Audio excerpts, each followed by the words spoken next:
esperando en su providencia y que nos pueda guiar conforme a su palabra. Oremos, Señor. Oremos, hermanos. Señor bendito, Padre de las luces, Dios de toda consolación. Gracias, Señor bendito, por Jesucristo, Señor nuestro. Gracias, Señor bendito, porque tú eres bueno, Señor, misericordioso, grandioso, bondadoso, Señor. Aún así, Señor bendito, no hayas creado nada, tú sigues siendo eternamente glorioso, eternamente bueno, eternamente misericordioso, Señor. Pero en tu amor y en tu misericordia has querido mostrar tu amor no solamente al crear, sino también a redimir mediante tu Hijo Jesús. Y te damos gracias, Señor, porque aquí estamos reunidos, el fruto de la aflicción del alma de nuestro Señor, en el cual nos gozamos, Señor, porque hoy está un hombre a la diestra tuya, Señor, a la derecha tuya, Señor, como representante de todos aquellos que han sido redimidos por la sola gracia tuya. Oh Señor bendito, grandioso es tu nombre. Señor, como criaturas tuyas, reconocemos que tú eres nuestro creador, pero también como criaturas, Señor, reconocemos que tú eres nuestro Señor. Que tu señorío sea en nuestro corazón, en nuestra mente y en toda nuestra vida, Señor. Permite, Señor, que tengamos una cosmovisión cristiana consistente, bíblica, amado Padre, derribando todo argumento, toda altivez que se opone al conocimiento glorioso de tu Hijo Jesucristo. Ayúdanos a someter todo pensamiento vano, Señor, todo pensamiento de nosotros mismos, aún incluso aquellos que pensamos que están correctos, Señor. Ayúdanos, Señor, con tu Santo Espíritu. Sométenos, Señor. Dobléganos, Señor. Subyúganos, Señor. Oh, Señor bendito. Toma todo lo que somos para tu gloria y honra, porque tuyos somos. En el nombre de Jesús. Amén. Amén. Bien, hermanos.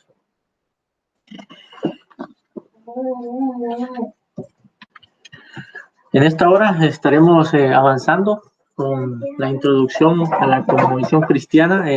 Estaremos viendo algunos aspectos de qué significa esencialmente una cosmovisión cristiana y cuáles son los ataques que hay hacia la cosmovisión cristiana. Y en este día vamos a estar incluso pensando un poco sobre los ataques que recibe la cosmovisión cristiana, la cosmovisión bíblica, cuáles son los ataques que podemos ver en nuestra sociedad, vamos a ver en Chile. Podemos también extrapolarnos a América Latina, a Norteamérica, a Norteamérica, podemos extrapolarnos también a Europa. Más sin embargo, mi deseo es que podamos ver aquí en Chile cuál es el ataque que está recibiendo la cosmovisión bíblica cristiana y cómo vamos a responder a tal ataque. ¿De qué forma vamos a responder? ¿De qué manera vamos a responder ante aquellos ataques que están llegando continuamente hacia nosotros que somos cristianos? Y para ello es necesario que nosotros identifiquemos cuáles son los ataques que está recibiendo la cosmovisión consistente bíblica cristiana.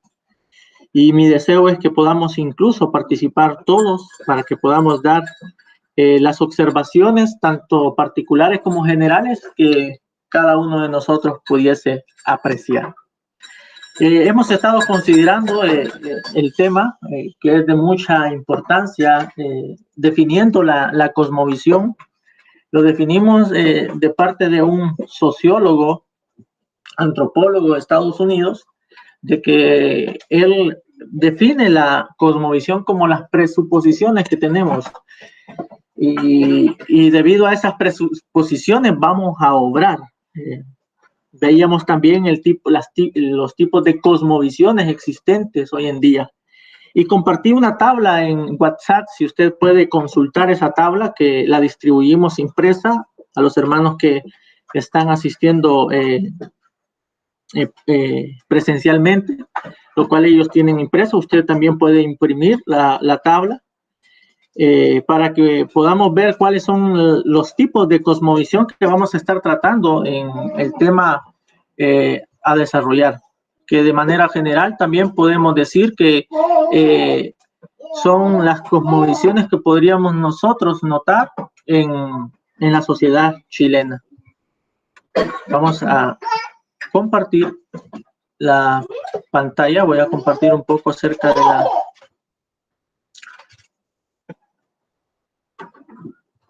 del cuadro el cual estoy presentando en este momento.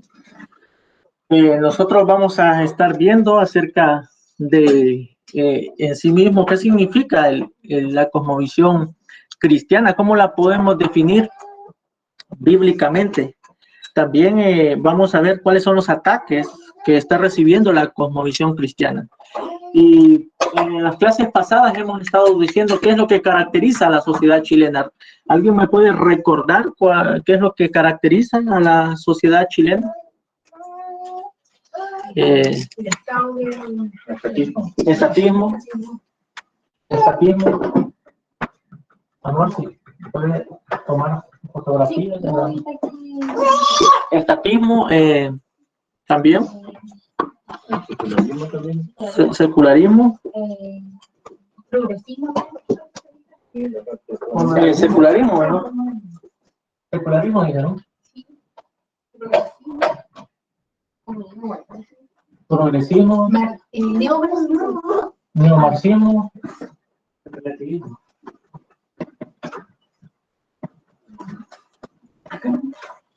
Relativismo.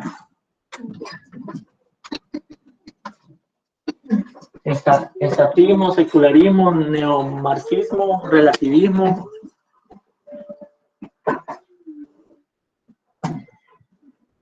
También habían dicho posmodernismo, ¿no? Posmodernismo.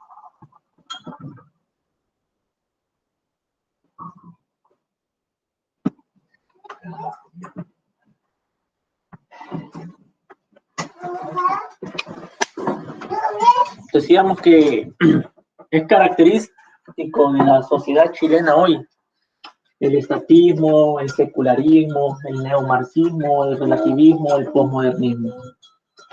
Bien, hemos identificado, por así decirlo, el tipo de cosmovisión que hay aquí en Chile, podríamos decir. Ahora, la pregunta es cómo respondemos, cómo argumentamos al estatismo.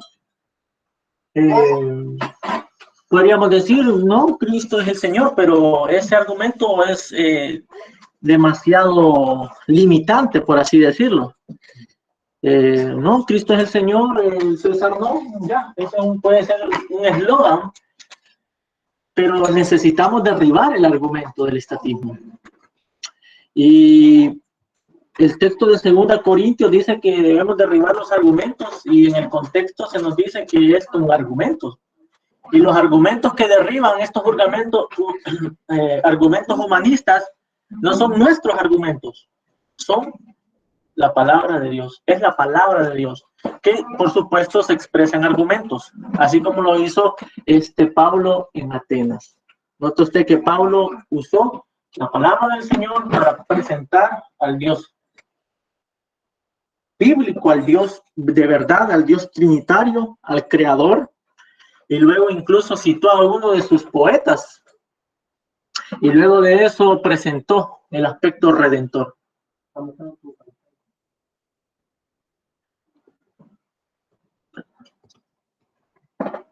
El aspecto redentor.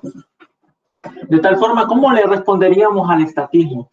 Bueno, y mi intención acá, hermanos amados, no es solamente que podamos conocer en sentido de definición de palabras, de términos, y que podamos manejar modismos técnicos. Mi intención va más allá de eso. Mi intención es que podamos argumentar contra el estatismo bíblicamente, de por qué creemos nosotros que el estatismo no es ciertamente lo que Dios ha presentado en su palabra, por qué el secularismo, el neomarxismo, el relativismo, el posmodernismo.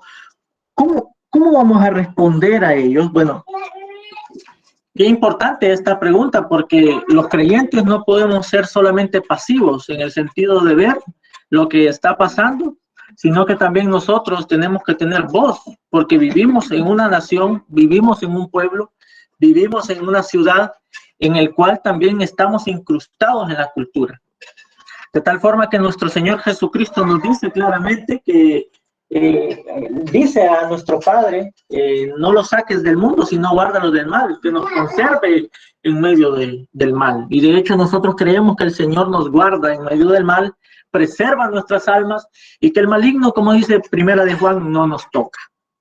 No nos toca en absoluto, porque el Señor nos guarda. Y más fuerte que el enemigo es nuestro amigo, Cristo Jesús, Señor nuestro. De tal forma que es importante que nosotros sepamos responder a esto. Y para finalizar este estudio, vamos a presentar argumentos individuales, incluso si hay posibilidad de que pasen aquí a argumentar, o debe de ser algo escrito, por supuesto también, lo cual vamos a poder compartir con otros en las redes, en la página web de la iglesia. La iglesia tiene una página web, se llama bautistaconfesional.cl. Podemos usar esas herramientas. De hecho, hay un punto donde vamos a estar viendo en la cosmovisión cristiana el cristianismo y la tecnología, que podemos hacer nosotros uso de la tecnología para la gloria del Señor. Ciertamente eso lo vamos a estar viendo. De tal forma que si es posible, todos los que estamos participando al finalizar este estudio podamos argumentar, dar argumentos bíblicos, escribir un documento donde podamos refutar el estatismo, el secularismo, el neomarxismo, el relativismo, el posmodernismo y todo ismo que pueda estar frente a nosotros. Eso nos ayudará, por supuesto, amados hermanos, a estar siempre listos. La palabra del Señor nos dice que debemos estar siempre listos para cualquiera de aquellos que nos demande razón de la esperanza que hay en nosotros. Note qué importante que dice que estemos siempre listos. Eso no quiere decir que el creyente debe prepararse cuando venga el problema, sino que debe estar listo antes que venga el problema. Y el problema ya lo tenemos encima. El problema ya está en nos, ya está. Y ayer hablaba con mi esposa y yo acerca de esto. De hecho, los cristianos estamos muy atrasados en esto. El cristianismo está muy atrasado en el aspecto al cual el Señor lo ha llamado, a que pueda tener en este caso la perspectiva correcta que Dios ha dado al mundo, que es ciertamente la Escritura, pero sin embargo no hay nadie que tome en cuenta el cristianismo. El cristianismo verdadero, hermano, el cristianismo serio, el cristianismo consistente, el cristianismo firme. ¿Ah? Ese cristianismo no se toma en serio y si se toma muchas veces es para la comedia, ¿no? Se ve como un tipo de cristianismo flácido, débil, que no es importante. De hecho, algunos lo asocian hasta con el espiritismo. Lamentable, pero 19 siglos de historia nos respaldan a nosotros, dándonos cuenta nosotros que, amados hermanos, en 19 siglos los hermanos creyentes anteriormente de nosotros estuvieron involucrados en todas las áreas de la vida. Desde el siglo XX en adelante, eso fue decayendo. De tal forma que el cristianismo abandonó áreas importantes dentro de la sociedad. y reducimos el cristianismo solamente a un estado de adoración dominical. Lamentablemente esto pasó y llevó al abandono del cristianismo y de los verdaderos cristianos en todos los aspectos de la vida. Por tanto, estamos llamados a tener una fe integral. Y mi deseo, amados hermanos, como yo les había explicado, primero uno de mis objetivos es que podamos también tener una cosmovisión bíblica, que la compartamos, que seamos consistentes con esa cosmovisión bíblica y que si hay cualquier tipo de cosmovisión, que por supuesto la tenemos, nos arrepintamos y aceptemos el mandamiento de nuestro Señor bendito. Por tanto, amados hermanos, nosotros tenemos como fundamento la Sagrada Escritura. Y según hemos explicado en la tabla, últimamente estuvimos hablando del postmodernismo. La sociedad presente chilena se puede caracterizar como postmodernista. De hecho, sí, es estatista, es secularista, neomarxista, relativista. Pero todo esto realmente se resume en el postmodernismo. Porque el posmodernismo habla de lo que se llama como metarrelato o la narrativa. La narrativa o el metarrelato en el cual ellos establecen qué es verdad y qué no. Y eso, por supuesto, lo pueden hacer a través de medios masivos, a través de publicidad, a través de agentes sociales, a través de agentes políticos, a través de agentes culturales. De tal forma que para el posmodernista, en cuanto a la ética, como vemos en la tabla, se le conoce como el relativismo cultural. O sea que la cultura define, la narrativa de la cultura define la realidad. La narrativa de la cultura define lo que es cierto y lo que no es cierto. Sin embargo, nosotros cuando vamos a las escrituras, esto no es así. Dios define lo que es cierto. Dios define lo que es verdad. Y a eso se le conoce como absolutos morales. Por tanto, los postmodernistas continuamente están hablando de narrativas o de metarrelatos, donde ellos dicen que el relativismo, incluso el neomarxismo, secularismo, estatismo, todo esto, y la religión y toda cosmovisión, es ya obsoleta, ya debe de ser novedosa, debe ir cambiando con el tiempo. Y de hecho, ese es el pensamiento hoy en día que está impregnado, se está impregnando en la ciencia, en el arte, en el periodismo.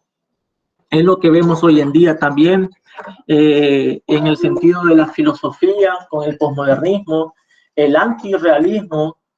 No hay realmente ninguna verdad, solamente es algo aparente. No hay verdades absolutas, no hay verdad absoluta, solamente hay relativismo puro. Y note que en la educación el posmodernismo se caracteriza por ser estatal y es en este caso estatista. Y en este sentido, en la ética es secularista, habla de un relativismo cultural. Por ejemplo, en la biología habla del evolucionismo dinámico, cosa que se habla mucho en universidades hoy en día. Y en la psicología, por supuesto, en el metarrelato. Bombardean a las personas con publicidad, bombardean a las personas a través de narrativas y de metarrelatos, donde las personas de tanto escuchar eso terminan creyendo, suponiendo y presuponiendo que es la verdad, lo cual al final no puede ser refutado, según ellos. En sociología nosotros sabemos el igualitarismo. De hecho, vi el presidente de aquí de la República que dijo, dice, que es, ¿alguien me recuerda la frase? Que parece que lo vi en un diseño, ¿no? Pienso que es tiempo del matrimonio igualitario. Pensemos un momento en esa frase. Yo le expliqué a mi esposa esa frase, ¿de dónde proviene? Ciertamente, si nosotros vemos lo que este presidente dice, note cómo dice, pienso que es tiempo de matrimonio igualitario. Note que él dice pienso. Pero no sé qué dice pienso, ¿sabe por qué? Porque la sociedad hoy en día piensa con los sentidos, con los sentimientos. es subjetiva, no objetiva. Y de hecho, si él dice, pienso que es momento del matrimonio igualitario, esto quiere decir ciertamente que no hay nada objetivo en tal presidente y no hay nada absoluto en él, sino que si piensa con la subjetividad, con los pensamientos, va a actuar en correspondencia a ello. Y eso ciertamente es propio del igualitarismo. En la política es progresista, alguien dijo también de progresismo, no me recuerdo, el progresismo en la política. En la economía es intervencionismo. Hoy tenemos incluso el intervencionismo de que el Estado debe intervenir en asuntos privados, como puede ser en este caso en la iglesia, en la familia, en el trabajo, en empresas privadas, lo cual la palabra del Señor en economía dice que es necesario la administración de la propiedad privada. Para eso nos dejó el Señor los 10 mandamientos, Éxodo capítulo 20. Éxodo capítulo 20, hermanos, habla de la propiedad privada en 3 sentidos. Primero, habla de la propiedad privada con respecto a poder ser, en este sentido, celosos de adorar un solo Dios.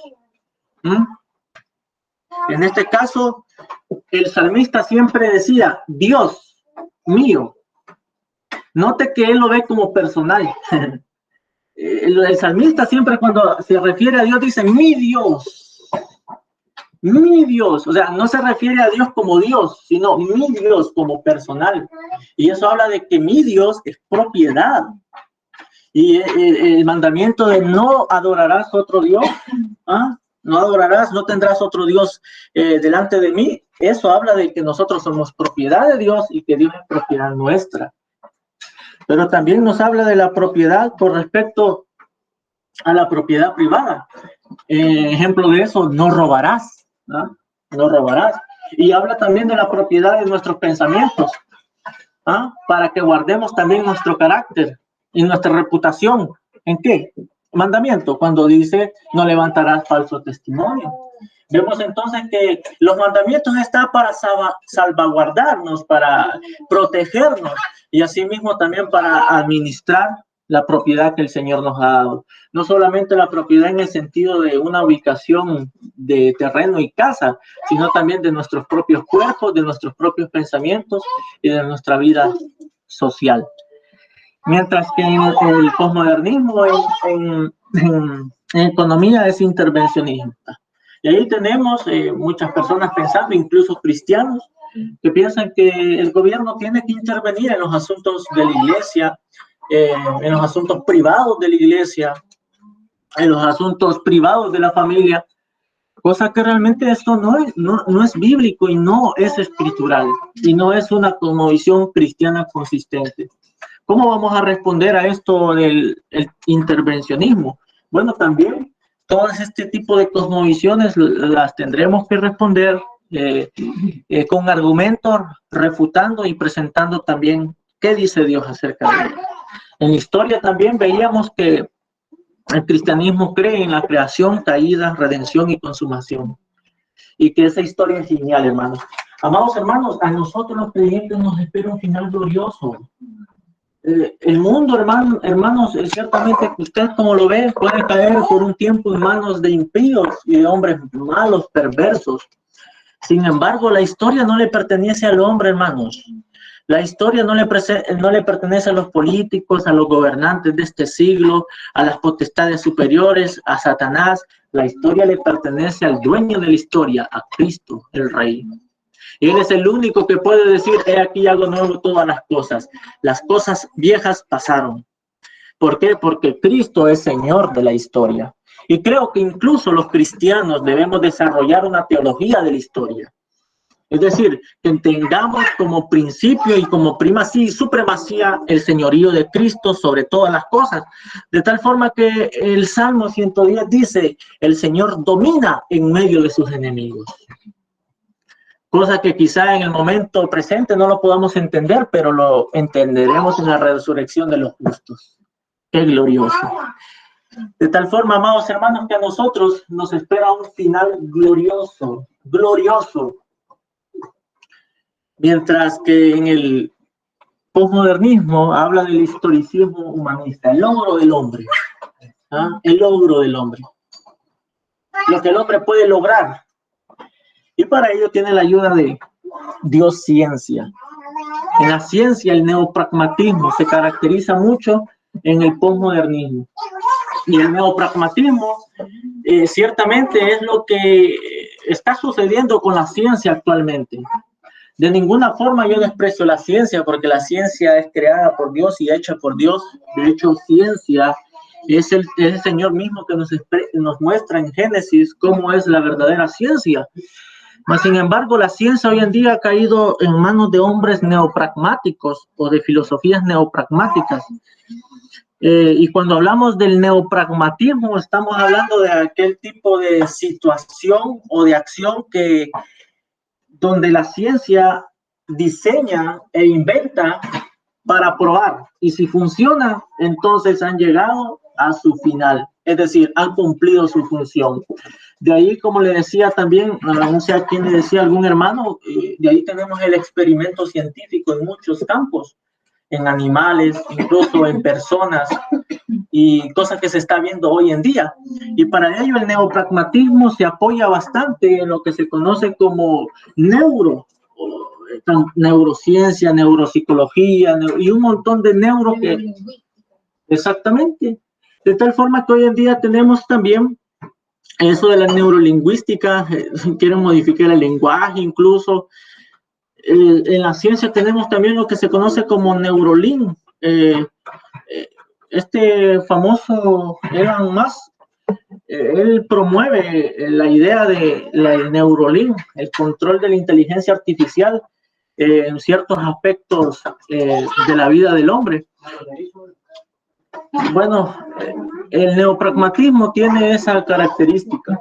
¿Por qué? Porque primero ponen a funcionar la situación y si funciona, sirve y cumple mi objetivo.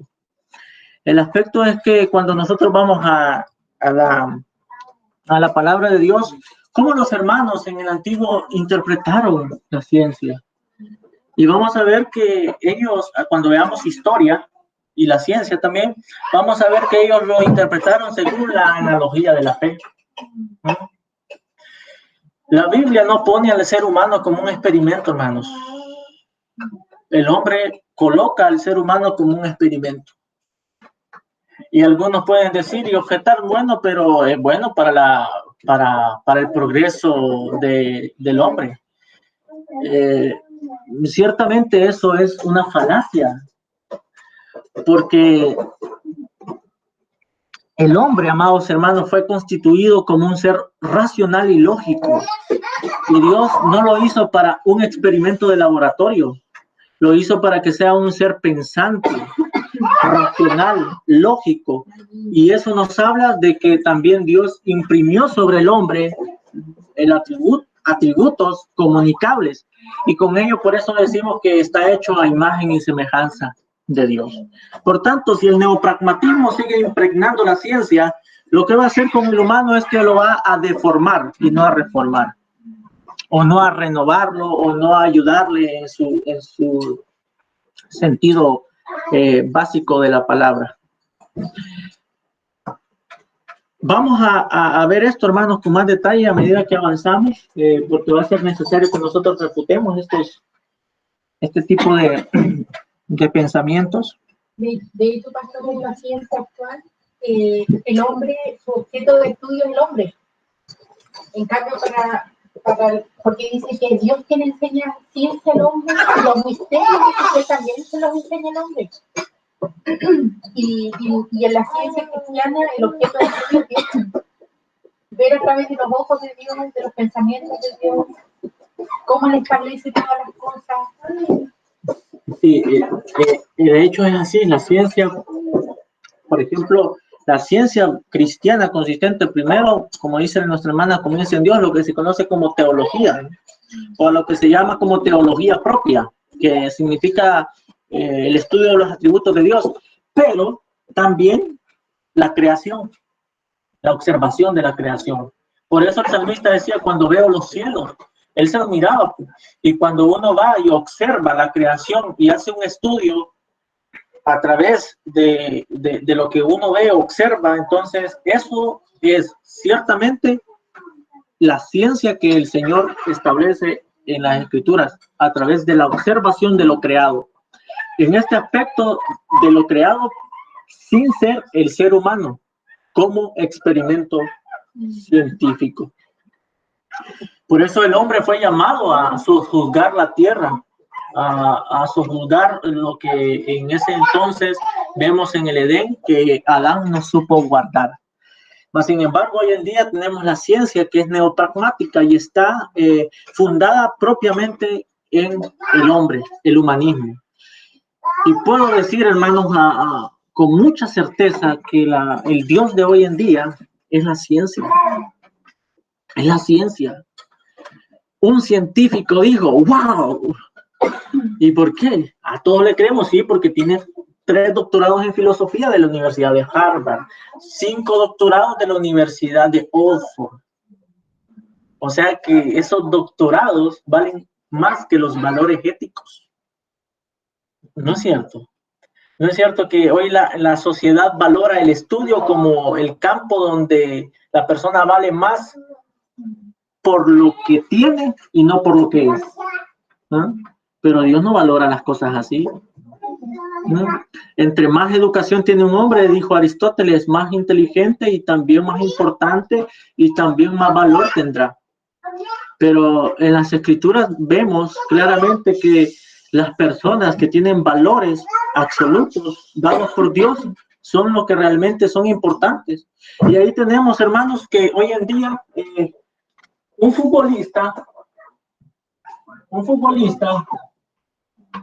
y tenemos un agricultor.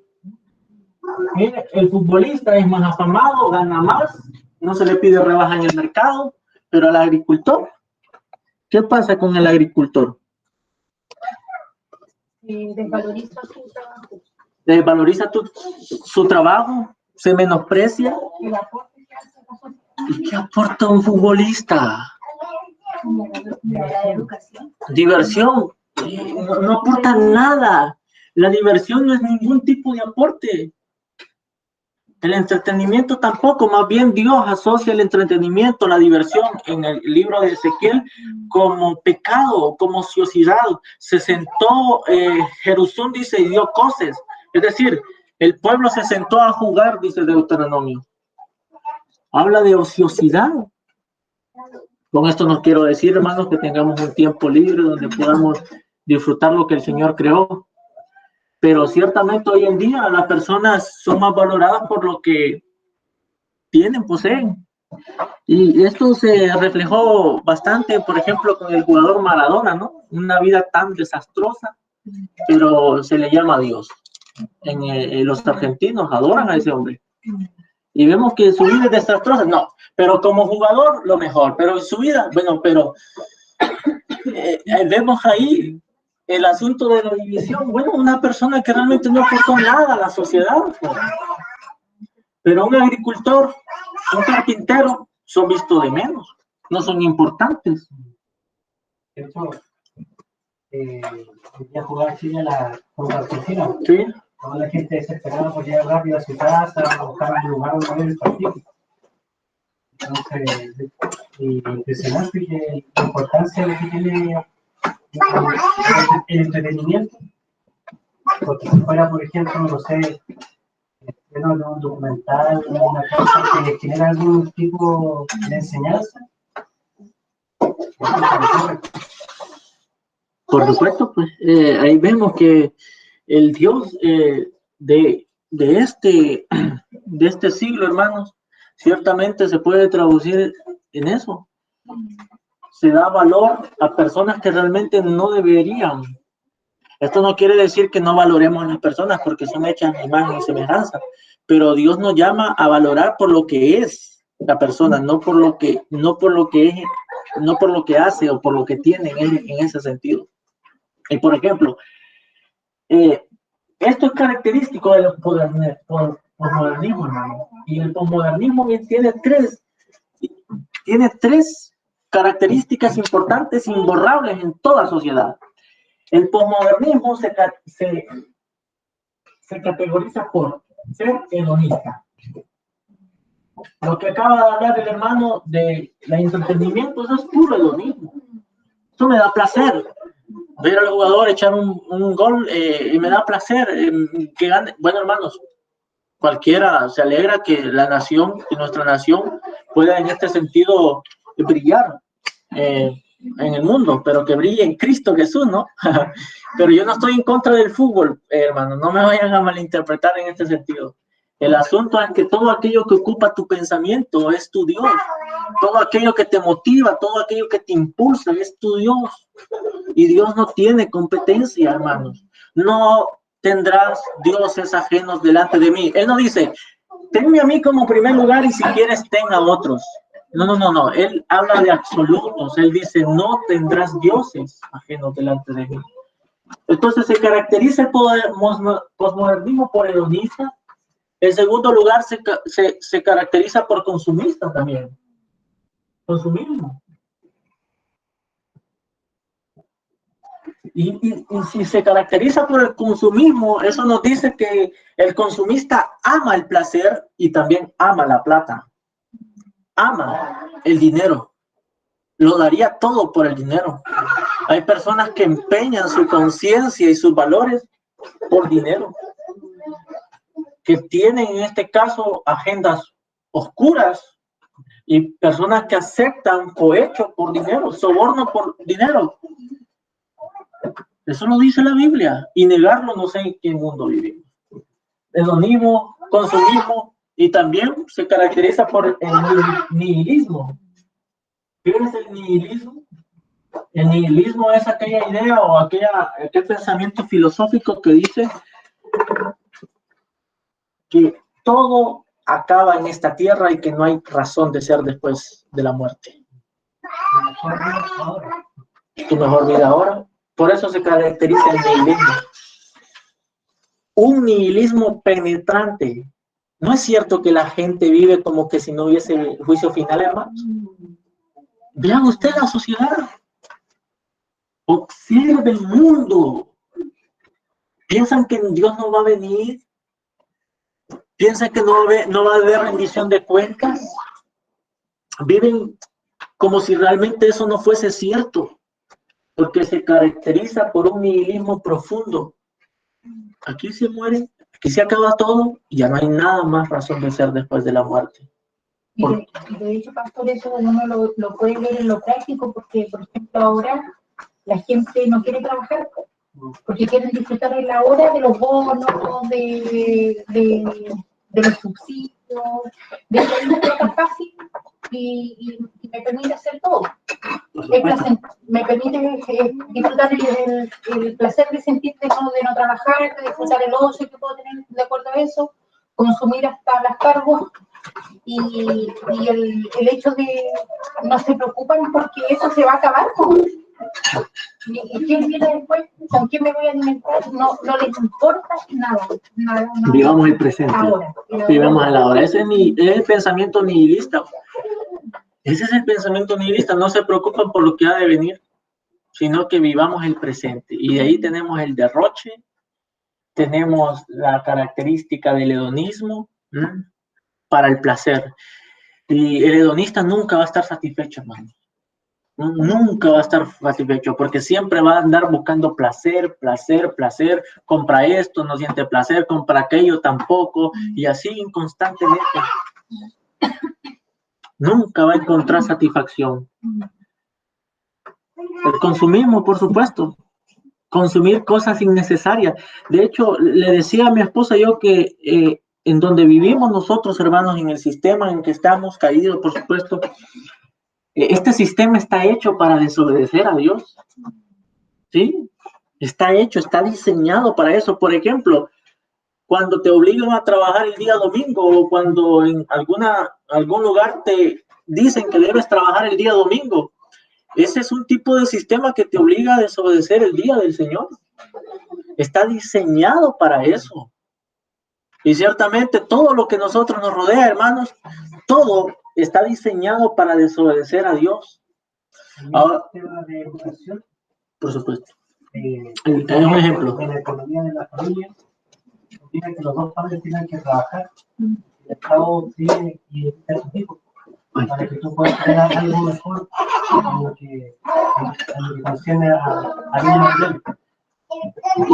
Y muy importante esto, hermanos, porque el sistema en cual nosotros estamos viviendo, en la cultura en que estamos viviendo, crea necesidades innecesarias.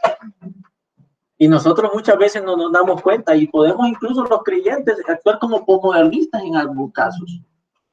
¿Ah? En entrar en ese estado de consumismo en el cual tenemos cuentas o pagar, y eso lo vamos a ver en economía, por supuesto también, que a veces pagamos cosas que son innecesarias pagar, pero que a veces el entorno nos lleva a eso, pero no responsabilizando el entorno, sino que nuestro corazón es llevado a eso, pero el sistema, el entorno está diseñado para eso. ¿Qué vamos a hacer entonces? ¿Cómo vamos a responder a tal cosa? La cultura en que vivimos, hermanos, crea necesidades innecesarias. Y ciertamente, si nosotros no tenemos una cosmovisión bíblica consistente, vamos a estar siempre creando necesidades que no son necesarias. Es una paradoja realmente, pero muchas cosas que nosotros tenemos no son necesarias. Y hablando honestamente, con integridad, muchas cosas en las cuales nosotros invertimos, quizá nuestro salario, no son necesarias. Ah, pastor, pues usted está llamando a que no disfrute. No, hermano, yo no estoy llamando disfrute lo que el Señor le dio. Pero hay cosas que nosotros muchas veces hacemos que no son necesarias por respecto a ello. Lo que pasa es que cuando nosotros descuidamos las cosas que son fundamentales o las prioridades, por satisfacer cosas que no son prioridades. Entonces, a eso apunta. Y ahí está el punto, hermanos, que incluso lo podríamos ver también cuando ofrendamos. No me vayan a malentender, hermanos, como con respecto a esto de la... Yo sé que ustedes no creen que soy un profeta de prosperidad, pero sí es necesario hablar de esto, de la ofrenda. En el momento en que ofrendamos, se evidencia muchas veces realmente dónde está nuestro corazón y cuál es nuestra calidad de ofrenda que estamos entregando. Y podríamos decir, bueno, es que Dios no mira la ofrenda, mira el corazón. Bueno, con mucho más. Entonces, hermanos, si Dios mira el corazón sabiendo que estamos dando mezquinamente, entonces más debiésemos preocuparnos. Y qué importante es eso, que muchas veces hay que pensar también en ello, que incluso en la ofrenda que nosotros damos es tan insuficiente a lo que nosotros gastamos innecesariamente en otras cosas. A ello se nos llama entonces a tener una cosmovisión cristiana consistente. De ninguna forma estoy diciendo, amados hermanos, que nosotros no proveamos para nuestras necesidades, pero todo es cuestión de corazón. Lo que ordena, lo que ocupa tu corazón, la supremacía que debe tener en nuestro corazón es Cristo, su gloria y las necesidades primero del reino de Dios y su justicia, y lo demás viene por añadidura. De ninguna forma también estoy hablando que vivamos precariamente. Disfrutemos lo que el Señor nos dio, sin embargo, según el orden que el Señor lo estableció. Y para ello vamos a ver ese tema en la economía también. Ahora, en la cosmovisión bíblica del cristianismo, decíamos que es la visión del mundo y de la vida y no simplemente una serie de doctrinas no relacionadas. O sea, la doctrina bíblica, hermanos, es una sola unidad. No es una doctrina diversa o dispersa aquí y allá, no. Es una sola unidad y es consistente en esa unidad. El cristianismo incluye toda la vida, cada ámbito del conocimiento, cada aspecto de la vida, cada faceta del universo, encuentra su lugar y su respuesta dentro del cristianismo. Es el sistema de verdad que envuelve al mundo entero a su alcance, porque el estándar del cristianismo es y debe ser la palabra de Dios. Por tanto, si esto es así, entonces tenemos opinión en todas las áreas de la vida. Y la opinión que debemos tener es la opinión que Dios ha dado en su palabra.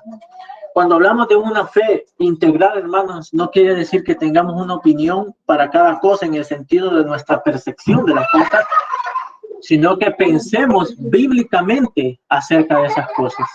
Y para ello vamos a estar viendo en este momento acerca de la definición de la cosmovisión cristiana. La definición de la cosmovisión cristiana. Y para ello he definido de esta forma, ya que el término cosmovisión cristiana se ha también definido por muchos cristianos alrededor de mucho tiempo. He definido la cosmovisión de esta forma: cristiana, la existencia objetiva del Dios trinitario, que en su soberanía ha establecido el orden moral del universo, gobernando con su ley, definiendo con su sabiduría y juzgando con su justicia todo lo creado. Note que estoy convencido que esa realmente es la cosmovisión cristiana en su definición. La existencia objetiva del Dios trinitario. Toda cosmovisión comienza con Dios. Cosmovisión cristiana, por supuesto, no que sea la otra cosmovisión, no, comienza con Dios. Dios es el ser principal de la cosmovisión cristiana. ¿Cuál es el principal ser? Dice el catecismo, Dios es el principal ser. Y para la cosmovisión cristiana, Dios es el principal ser. Y Él es el punto de partida para todo tema relacional. Porque Él, por supuesto, instituyó todo. También que en su soberanía ha establecido el orden moral. Note, en su soberanía. Aquí apelo al atributo de la soberanía del Señor. Su soberanía ha establecido el orden moral del universo. Pero no solamente eso, sino que también gobernando con su ley. Y no solamente eso, sino que definiendo con su sabiduría. Y no solamente eso, sino que también juzgando con su justicia todo lo creado. Esto abarca todo, hermano amado. Dios establece el orden moral de la creación. Por eso nosotros los creyentes creemos en absolutos morales. Y no porque el cristiano o el cristianismo los defina, sino porque Dios los definió. Gobernando con su ley. Amén. De hecho, un argumento frente al relativismo, como que tu verdad es tu verdad, que no hay nada absoluto, que como que todo es artificial, que no hay solidez. Puede plantear si es absoluto. Con una respuesta súper sencilla. Por ejemplo, ¿es absoluto que vas a morir? La respuesta es sí. Por lo tanto, si eso llega cerca de la muerte, que van a morir y después viene el juicio. Entonces, en el caso de las personas que hablan con relativismo, la misma escritura le responde y los deja sin excusa, porque tú no puedes garantizar que no vas a morir. No, todo el mundo una respuesta absoluta contra la escritura. Entonces, frente a eso, ellos quieren sin excusa. Exactamente. Eso es un buen ejemplo de respuesta absoluta. Incluso, hermano, todas las leyes existentes, por ejemplo, en lo que conocemos nosotros como universo, tienen leyes absolutas. Por ejemplo, si yo lanzo este plumón al suelo, va a caer en el suelo. Y eso es algo absoluto. Mientras que para relativos, el relativista, el plumón puede caer para arriba. Eso es impensable y es ilógico. Por tanto, el relativismo no tiene ninguna base, ningún fundamento. Es impropio, es ilógico, es irracional. El ejemplo que acabo de dar es muy parecedor, hermano. Definiendo con su sabiduría, Dios definió qué es la familia, ¿sí? Dios definió qué es el gobierno, Dios definió qué es la iglesia. Dios definió todo ya, hermanos. No necesitamos entonces escribir un diccionario de 60,000 páginas, ¿verdad? Para redefinir las cosas o redefinir los términos. Esa es una semejante caballada. Eso realmente es ilógico también, es irracional. Y a lo que hablamos en la clase primera es que solamente la cosmovisión cristiana es consistente. Usted va a encontrar un montón de inconsistencias en otras cosmovisiones. Y como mirábamos en la tabla, esa tabla, en unos 20 años, el cristianismo se va a mantener firme, pero en 20 años esas posiciones de cosmovisión van a cambiar. Va a haber en economía progresismo educativo y un montón de cosas. De tal forma que están cambiando, porque el hombre no lo satisface, su sistema. Solamente Dios, hermanos amados, apaga la sed del corazón. Yo soy la fuente de vida eterna, dijo nuestro Señor Jesucristo. De tal forma que unos 20 años, cuando usted se acuerde de esta clase, quizá vea otra vez esa página y verá que el cristianismo se va a mantener firme, fundante en el consejo inmutable de Dios. Pero las otras cosmovisiones van a estar cambiando constantemente, como los discursos de la OMS. Bien. Vean, definiendo y juzgando con su justicia todo lo creado. Note que Dios establece, gobierna, define y juzga. Para las otras cosmovisiones no hay un Dios, hay un Dios absoluto que juzgue con justicia. Ni siquiera hablan de el Dios, sino de un ser impersonal, por ejemplo, en la nueva era. Por ejemplo, en muchas cuestiones de otras cosmovisiones, que el hombre muere y no es juzgado, no tiene que rendir cuentas a nadie. Lo siento, pero eso no es cierto. Dios juzga con justicia porque es el juez justo. Él creó todas las cosas. Y eso es un principio también absoluto. Ajá.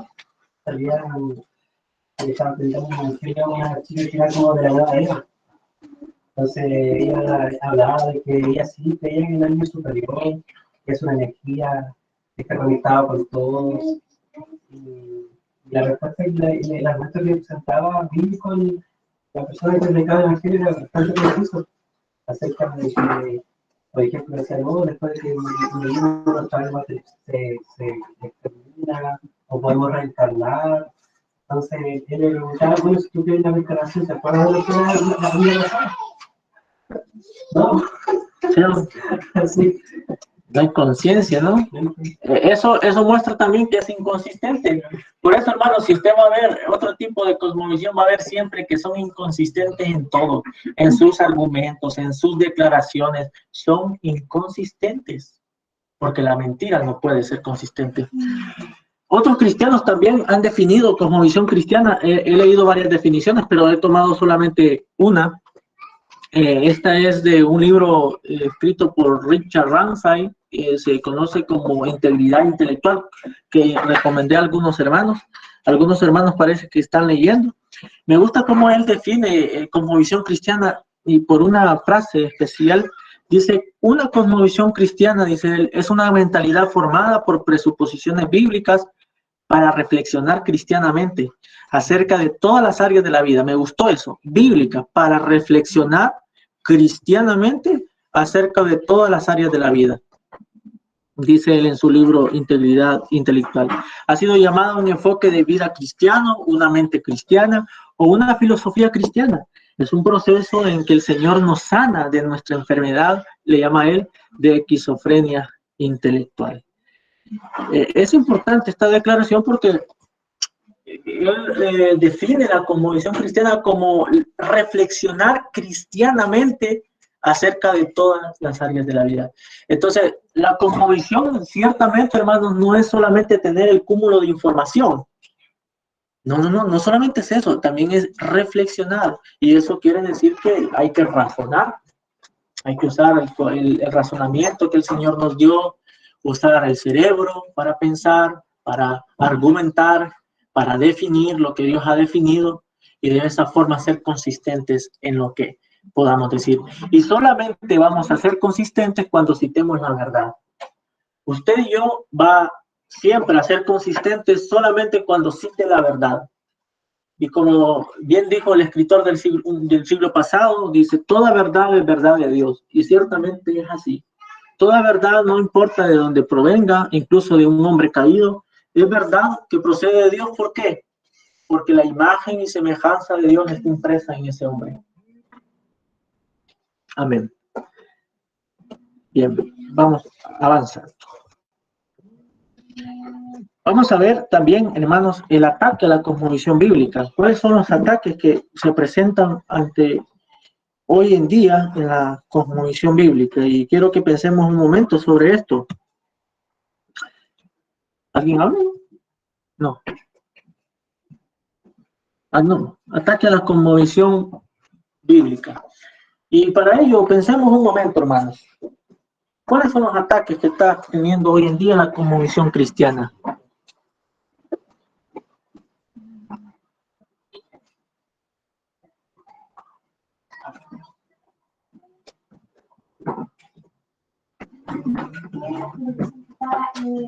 El terminalismo.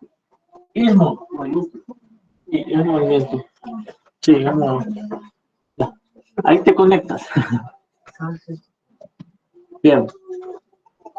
¿Qué ataques, hermanos amados? Los que están participando en el estudio, me gustaría que conversen también.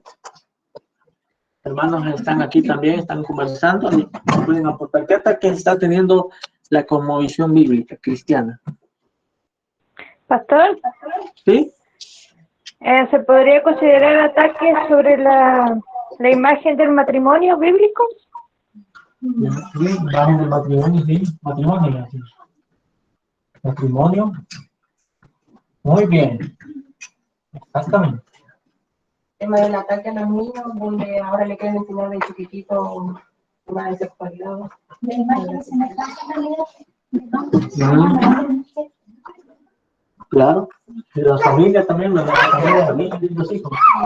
Los hijos, sí, de familia. Se pueden ser integrados en el matrimonio también. Pero cuando me refiero a la imagen semejanza de Dios, hizo hombre y mujer. Claro. Porque la concepción de la familia también.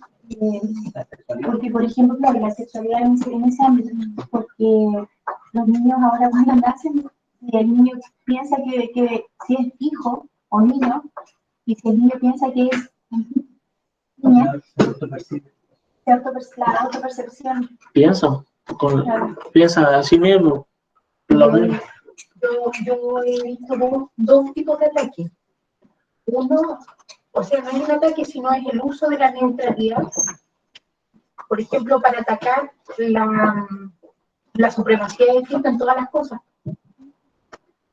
Hoy en día nosotros vemos que tal dijo eso, y es como que lo que dice Cristo en la Biblia o lo que dice Dios en su palabra no cuenta. Entonces, como un ataque a la autoridad del Señor. De hecho, tú dices que el diseño que Dios creó es hombre y mujer, no está en la verdad. Entonces, que Dios integró es el ataque a la autoridad. Claro, por autoridad. Y el uso de la autoridad. El ataque de la... El ataque a la... ¿Cómo se llama? La propiedad privada. Eso es intervencionismo, sí, también. Intervencionismo, también. Donde se ataca procurando la asistencialismo.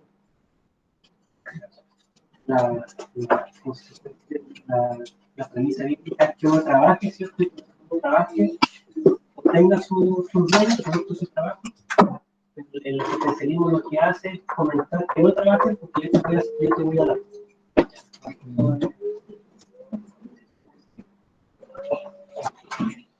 El intervencionismo, de hecho, un ataque a la propiedad privada. Y el ataque a la autoridad de Dios también es importante porque, por ejemplo, nosotros vemos que Dios ha establecido gobierno. El gobierno de las familias, el gobierno de la iglesia, el gobierno civil. Y hoy en día el Estado se ha apoderado de esa autoridad y se ha vuelto una autoridad totalitaria, donde él se ha vuelto el Dios de esos tres gobiernos. Él dicta cómo debe ser la familia, él dicta cómo debe comportarse la iglesia, él dicta cómo tiene que ser el gobierno civil. Entonces, al final se hace el Estado se vuelve en todo. Claro, en la Reforma surgió un movimiento llamado cristianismo que hablaba de la superioridad del Estado, incluso para administrar la ofrenda, incluso hasta ello. Y creo que hoy en día hay descendientes de ese movimiento y ciertamente es así. ¿Qué más, hermano? Autoridad de Dios, matrimonio, hijos, neutralidad, dice hermana, la educación. La educación.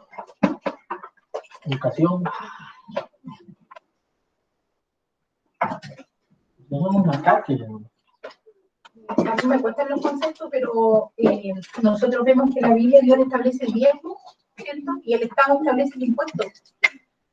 Pero es un impuesto grabado que Dios no ha puesto en la Escritura. Nosotros sabemos que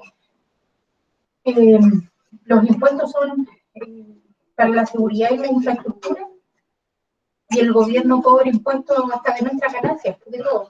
Hay impuestos que son innecesarios, realmente. Hay impuestos que son legítimos según Romanos. Cuando miramos la política, veremos que hay impuestos que sí son legítimos, pero hay impuestos, si nosotros analizamos los impuestos de hoy en día, es impresionante cómo el chileno promedio, y uno personalmente, paga impuestos, ¿no? Y paga impuestos por aquello que no debiese pagar impuestos. Y esto es porque se apela a la premisa de que es por tu seguridad, por tu bien.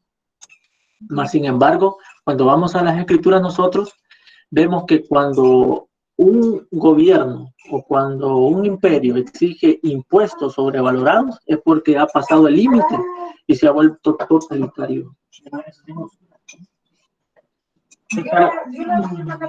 Se caracteriza porque en Deuteronomio dice cómo debería gobernar el rey. De hecho dice que no tenía que comprar demasiados caballos. Y de hecho dice que tenía que gobernar con la ley de Dios. Y ahora, qué importante esto, porque es lo menos que hace hoy en día el mundo que conocemos. Y de hecho, solamente nuestro Señor Jesucristo va a poder cumplir todo eso.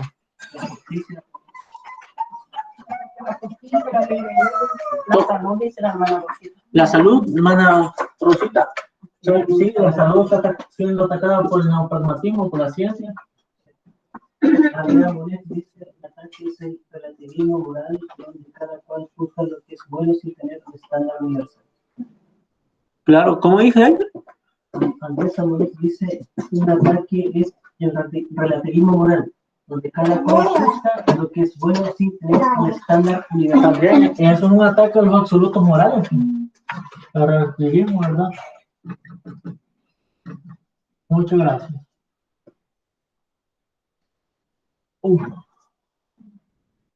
A la creación de Dios. A eso, ¿cómo se le puede llamar? Porque ellos el ataque en sí es contra Dios mismo, porque Él no es el creador de todas las cosas, porque ellos dicen que por la evolución o por no sé, un choque de estrella, a eso atacan ellos en este momento y no le dan al creador de todas las cosas, no le dan la gloria. Entonces, ¿esto podría ser creacionismo o así se ataque al creacionismo, a la creación. Y de hecho, sí, el creacionismo. Es importante lo que acaba de decir nuestro hermano, porque ese ataque al creacionismo, hoy día vemos un movimiento naturalista que se describe por el posmodernismo también como el de guardar la tierra por el calentamiento global. Esta gente piensa que Dios no tiene control de las cosas. De hecho, ellos son los que terminan destruyendo. Apocalipsis dice que cuando el Señor venga, destruirá a los que destruyen la tierra. Entonces vemos que el hombre en sí, hermanos, el hombre desde Edén no supo guardar el huerto.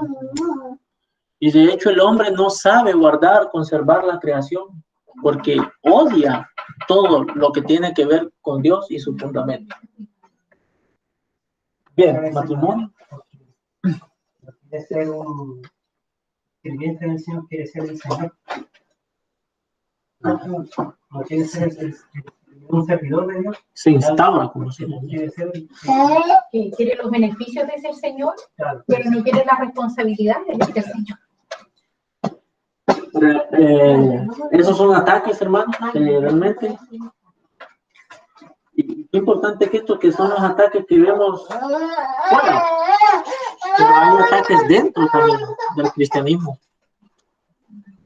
Hay ataques dentro del cristianismo que también son peligrosos y socavan el fundamento. Estos son los ataques que estamos viendo fuera, pero también hay ataques que ya se están viendo dentro y se usa esto también. El matrimonio, pastores que no les importa, con tal que se amen. Bien, con tal que se amen, estamos llamados a amarnos unos a otros. ¿Cuántas veces no hemos definido el amor? Es un término bastante difícil de definir ciertamente, porque las personas piensan que el amor es el sentimiento, pero cuando vamos nosotros, que el amor verdadero es en concordancia a la justicia de Dios. ¿Y cuántas veces hemos hablado de ello? Por ejemplo, si una persona matase a algún familiar mío, yo debo de exigir justicia por ese asesinato. Pero ¿qué haría una persona que tenga en este sentido una cosmovisión neopragmática del amor? Decir, no, hay que perdonarlo, hay que dejarlo libre.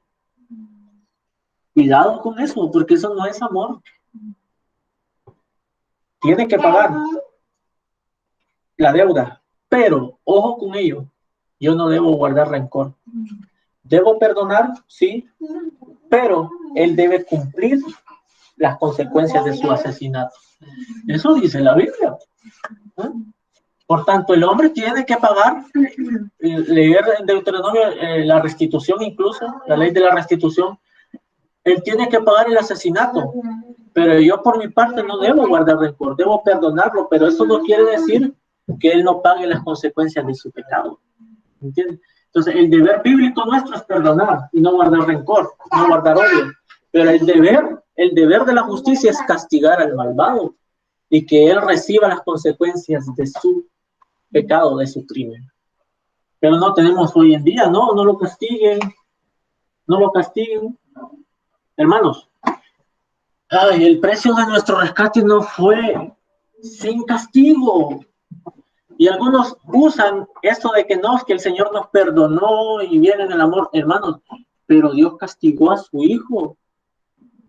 O sea que en última instancia Dios no perdonó a nadie. Tuvo que matar a su Hijo, que castigar a su Hijo. Y en base a lo que tenemos en Cristo Jesús, obtenemos perdón. Entonces la justicia, sí. Se podría considerar también ataque a los atributos de Dios, porque dentro de las mismas personas que se consideran cristianas atacan los atributos de Dios a los que a ellos les ofende. Claro. A lo que no les agrada, entonces. Un ataque a los atributos de Dios.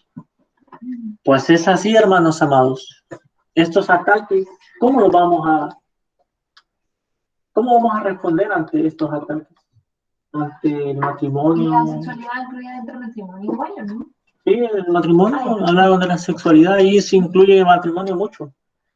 El intervencionismo, la autoridad de la educación, la salud, todo esto está en pleno apogeo hoy en día. Si quieres, Agenda 2030. La Agenda 2030. Esa es la Agenda 2030, ¿ves? La alimentación también, porque yo dijo que de todo íbamos a poder comer de lo que me había dado y resulta que ahora comer carne, hermano. La Biblia dice que en los últimos tiempos prohibirán casarse y también dice que prohibirán abstenerse de alimentos que Dios creó para beneficio nuestro, para que lo disfrutemos.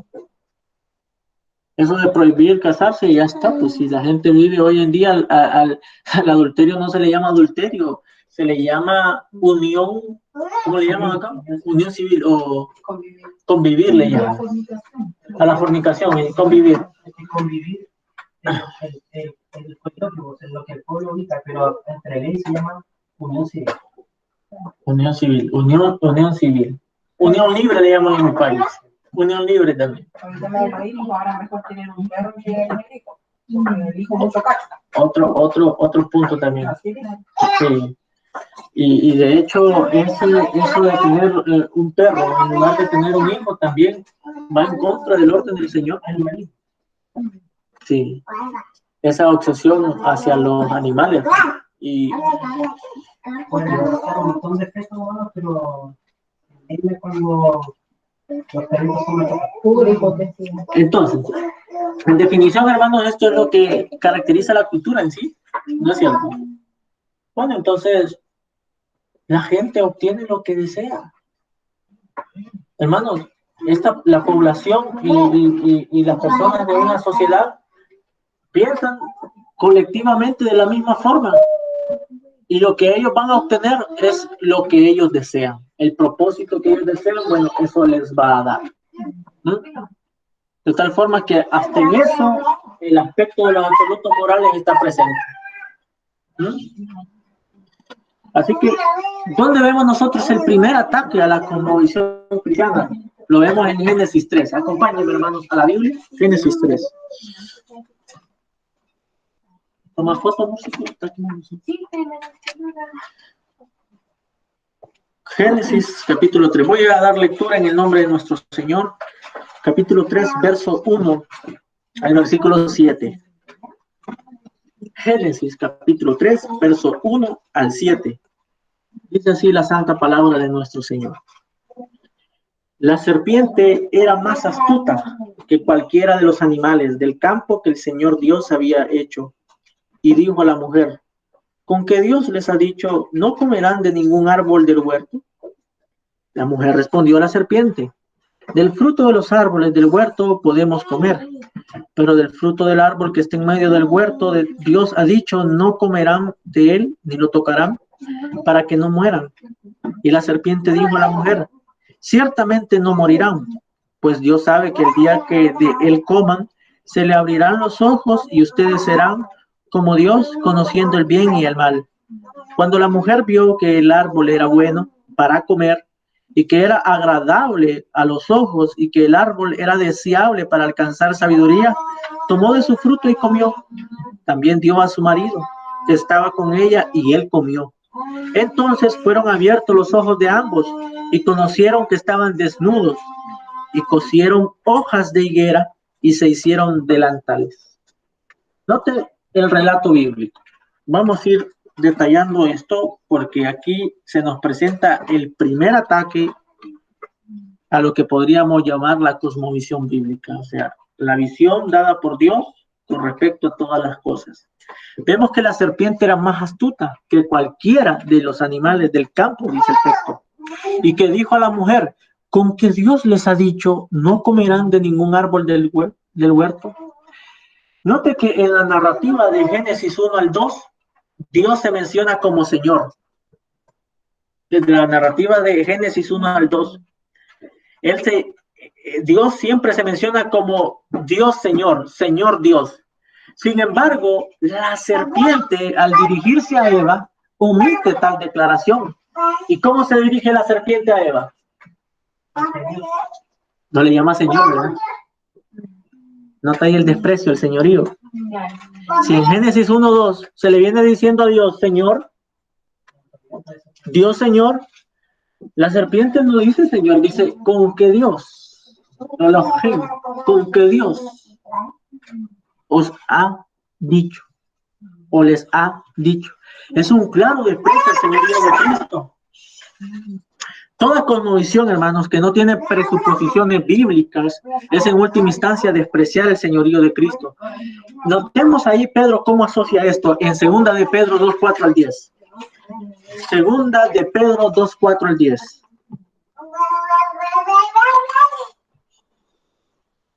¿Alguien lo puede leer, por favor?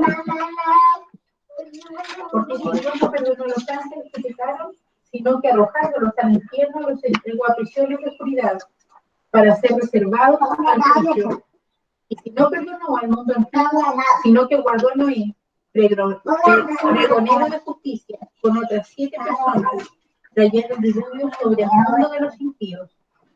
Y si condenó por destrucción a las ciudades de Sodoma y de Gomorra, reduciéndolas a ceniza y poniéndolas de ejemplo a los que habían de vivir impiamente. Y libró al justo Lot, abrumado por la nefanda conducta de los malvados.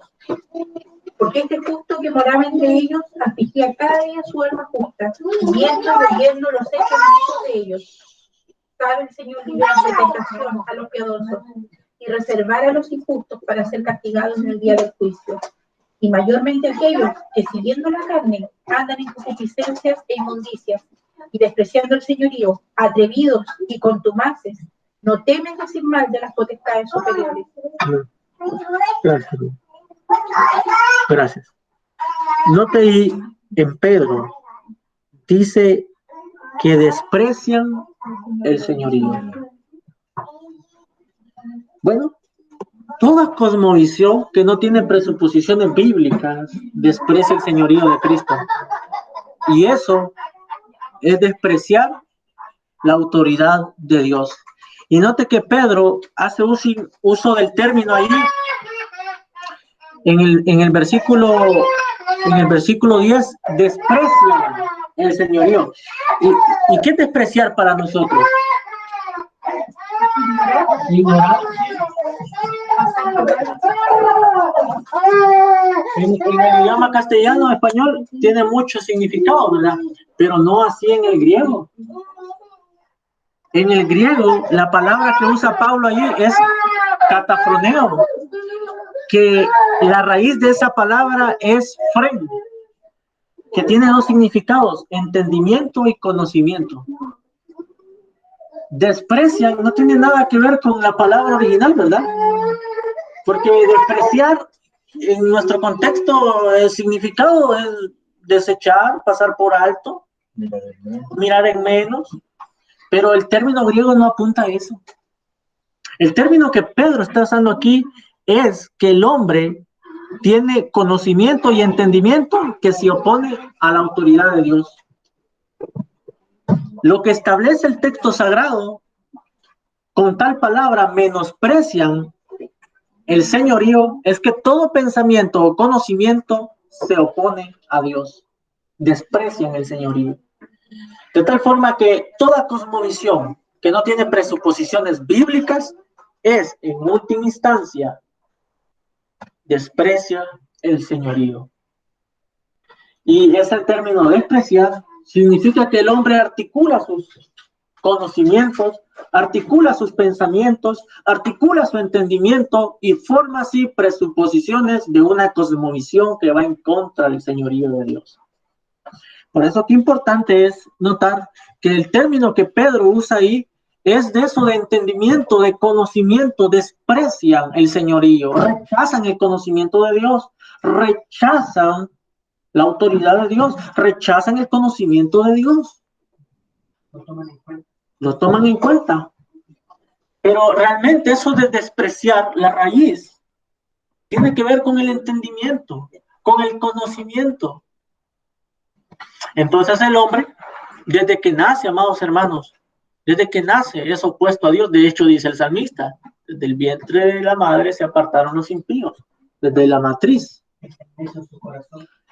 no hay Dios. Amén. Veamos algunas características del ataque a la cosmovisión bíblica. Vea el método utilizado por la serpiente. Es el mismo usado hoy, hermanos. No cambia. Es el mismo. Quizá con diferente armadura, con diferente cáscara, con diferente manifestación, mas sin embargo siempre se usa la misma herramienta y el hombre sigue cayendo como pez en el anzuelo.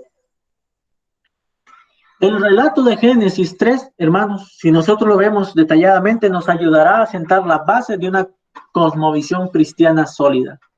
Notar que en el relato de Génesis 3, la serpiente hace uso del nombre de Dios para dar una declaración mentirosa. Debido a eso se llama el padre de mentira, ¿no? En Juan 8:44, ¿qué dice nuestro Señor? Que Satanás es padre de mentira y que cuando habla, de lo suyo habla. Que ninguna verdad procede de la mentira. De tal forma que toda cosmovisión, amados hermanos, que no es bíblica, en última instancia hace uso de la institución de Dios para sus fines. Ejemplo de ello, por ejemplo, China. China, que tomó el modelo de Occidente para su impulso económico. Esto es importante, porque la serpiente hace uso del nombre de Dios para llegar a un fin.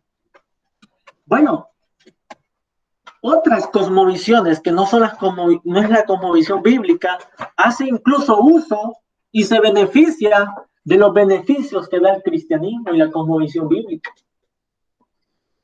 De tal forma que tenemos el ejemplo de China, por mencionar algunos. En Estados Unidos, la prosperidad que tanto se habla tiene su raíz en el impulso de los hermanos protestantes puritanos, por la ética protestante, por el liberalismo político económico y por su idiosincrasia poseyendo una mentalidad empresarial y de inversión. Ese modelo fue copiado por China. Y China, sin embargo, tiene una criptorreligión llamada comunismo que desprecia el señorío de Dios. ¿Qué estoy diciendo con esto, amados hermanos? Que en otras palabras, estos comen el fruto del árbol y desprecian la raíz. Asimismo, también tenemos el ejemplo de otras cosmovisiones. Las otras cosmovisiones se benefician mucho de lo que el cristianismo ha hecho, hermanos. De hecho, ya la libertad de expresión es una bendición que Cristo ha dado a este mundo. Aunque el mundo no lo merece. Pero la libertad de expresión es una de esas bendiciones que Dios ha dado. Pues, ¿por qué entonces Estados Unidos tuvo un crecimiento en prosperidad de que tanto se habla muchas veces? Bueno, eso fue, hermanos amados, por el protestantismo puritano, por la ética protestante de ese entonces, por el liberalismo político, económico, por la idiosincrasia que ellos tenían, que poseían una mentalidad empresarial y de inversión. Ellos entendieron que necesitaban ganar el fruto de su trabajo, con sudor incluso. Por tanto, hace 2 siglos China no era así. Con respecto a eso también de la calidad, porque si, por ejemplo, decían que vendían, por ejemplo, un auto, eran con material duradero. En cambio, China es una copia. Todo lo copian. Exactamente. Entonces, el asunto que trato de explicar, amados hermanos, es que toda aquella cosmovisión existente es el resultado de despreciar la autoridad de Dios, y que toda cosmovisión contraria a Dios tiene su fuente en el padre de mentira. Y en tiempos modernos, la cosmovisión posmodernista cree que la verdad, como veíamos, es relativa, ¿no? Es precisamente lo que la serpiente insinuó a Eva. La verdad no es importante, ¿no? Podemos ver las cosas con otra perspectiva y no pasará nada. Y no es cierto eso, no, tú crees como tú crees, yo creo como yo creo y así está bien. Lejos de ser cierto, debido a que la mentira tiene sus frutos como también la verdad, la mentira acarrea muerte y la verdad acarrea vida. En el relato nosotros de Génesis, hermanos, encontramos la forma en que Satanás engaña a la mujer. Y es preciso tomar la narración tal como está allí, no como se ha hecho quizá en las escuelas dominicales para pintar la historia de la serpiente y listo, para pintar y nada más. No, hermanos. Creo que esa narración nos aporta mucho a nosotros para identificar cómo opera el engaño o cómo opera el error, la mentira.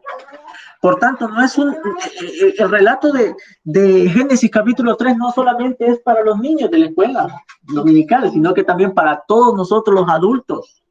Necesario entonces es encontrar las implicaciones que trae el abrazar la muerte y otra autoridad que no sea la que Dios instituyó, porque en última instancia, en eso se caracteriza toda cosmovisión, cualquiera que sea.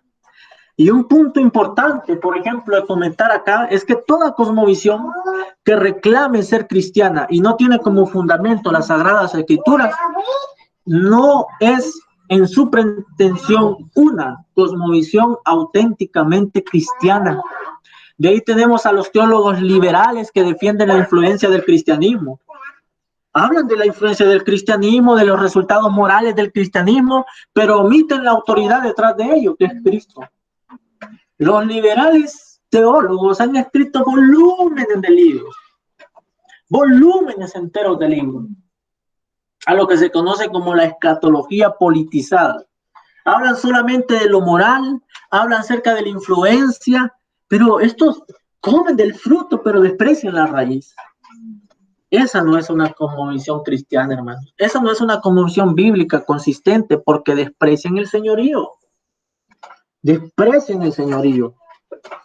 Quieren los beneficios, pero no realmente someterse al Señor. De tal forma que omiten la autoridad de Cristo. Ellos, por supuesto, han dicho que debemos trabajar para el reino de Dios, pero han olvidado al Dios del reino. Eso es otra cosa que el mismo engaño que Satanás prometió.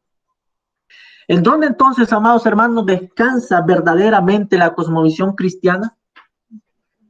La respuesta que yo puedo dar a esto es que descansa en la suficiencia de las Sagradas Escrituras. Y esto quiere decir en la autoridad de Dios. Toda cosmovisión que diga ser cristiana y que no comience en Dios, hay que poner en duda esa cosmovisión. Con esto quiero decir, amados hermanos, que la cosmovisión cristiana no está debidamente, o mejor dicho, fundamentada en la influencia que el cristianismo ha tenido durante 19 siglos. No, esos son los resultados. Pero la cosmovisión cristiana no debe estar fundamentada allí, debe estar fundamentada en la suficiencia de las Sagradas Escrituras. Ni siquiera en teólogos, ni siquiera en escritores, ni siquiera en movimientos. No. Debe descansar solamente en la sola Escritura. Por tanto, la cosmovisión verdaderamente cristiana descansa en la suficiencia de las Sagradas Escrituras, y precisamente es ahí donde la serpiente atacó en Génesis. Insinuó a Eva que cuestionara la suficiencia de la palabra de Dios dada en el huerto. ¿Y qué significa suficiencia de las Escrituras? Vea que la confesión que nosotros usamos de Londres de 1689, usada como un artículo doctrinal valioso en la Iglesia Bautista Confesional Osorno, precisa en su párrafo 2, artículo 6, definiendo de esta forma la suficiencia de las Escrituras. Todo el consejo de Dios tocante a todas las cosas necesarias, note esto que es importante, para su propia gloria, la salvación del hombre, la fe y la vida, está expresamente expuesto o necesariamente contenido en la Santa Escritura, a la cual nada en ningún momento ha de añadirse, ni por nueva revelación del Espíritu, ni por las tradiciones de los hombres. Eso es suficiencia. Entendemos entonces por suficiencia que la Escritura, y solo la Escritura, es suficiente para toda fe y conducta. Solamente las Escrituras, hermanos. De tal forma que para los hermanos puritanos que elaboraron la confesión, ellos entendieron también lo mismo, que todo el consejo de Dios tocante a todas las cosas necesarias están en las Sagradas Escrituras. Y para ello hablamos de la suficiencia de las Escrituras. La Escritura es suficiente para capacitar a todo hombre para toda buena obra. Suficiente. Pablo habla en términos de útil Dice, toda la escritura es inspirada por Dios, útil. Por tanto, la escritura es suficiente para todas las áreas de la vida. Entonces, si las sagradas escrituras son suficientes, ¿por qué los hombres corren a armar propias cosmovisiones? Porque para el hombre, hermanos, lo que Dios ha hablado no es suficiente. No le basta al hombre. Incluso en el cristianismo ocurre eso. En aquellos movimientos que no son realmente cristianos y que se hacen pasar por cristianos, pasan queriendo escuchar la voluntad secreta de Dios cuando no han leído ni siquiera la voluntad revelada, que es la Biblia. Vemos ahí la inconsistencia, porque el hombre, para el hombre, lo que Dios ha hablado no le es suficiente. Hay algo más. Necesito algo más. No es suficiente. De tal forma que el hombre, en su desvarío, en su rebeldía, en su pecado, forma cosmovisión tras cosmovisión, cosmovisión tras cosmovisión. Y de esa forma, mis queridos hermanos, vemos cómo tantos pensamientos hoy en día, pero nadie está pensando en términos de la palabra de Dios. Nadie en el sentido de ellos. Y los cristianos consistentes, bíblicos, por supuesto, lo harán. Amén. Veamos, para ir avanzando, hermanos, las tres formas de ataque que usó Satanás allí en Génesis capítulo 3. En Génesis capítulo 3 encontramos la manera de operar de Satanás usando dos herramientas, que son astucia y mentira. Hermanos, fíjense que eso no ha cambiado. Es la misma herramienta. Astucia y mentira. Acompáñenme ahí en Génesis 3. Vea que dice que la serpiente era más astuta. ¿Y qué es lo que hace la serpiente? Miente. Miente. Completamente miente. Porque Dios no había dicho lo que ella dice. Para su propia perdición, dice Pedro, ¿verdad? Que aquellos que tuercen las escrituras lo hacen para su propia perdición. Ahora, vea que él dice que la serpiente era astuta más que todos los animales y dice que la pregunta que hace la serpiente es ¿con qué Dios? ¿Con qué Dios os ha dicho? No comerán de ningún árbol del huerto. Noten esto, ¿cierto? ¿Eso había dicho Dios? ¿Había dicho Dios eso de no comerán de ningún árbol del huerto? No había dicho eso. Dios dijo que de todo huerto, de todo fruto, de todo árbol podían comer menos de uno, que era ese fruto al cual apuntaba al pecado, el árbol del conocimiento del bien y del mal. Por tanto, vemos que Satanás usa su astucia para acercarse a Eva y al mismo tiempo también Satanás usa el arma preferida con el cual engaña, la mentira. Y las personas, como hijos caídas, como hijos legítimos de la serpiente, usan lo mismo. Astucia y mentira. Astucia y mentira. Astucia y mentira. Siempre.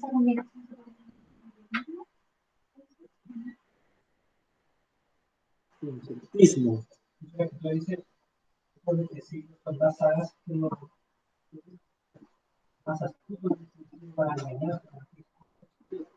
El sincretismo tiene que ver, por ejemplo, con simpatizar con todo tipo de doctrina.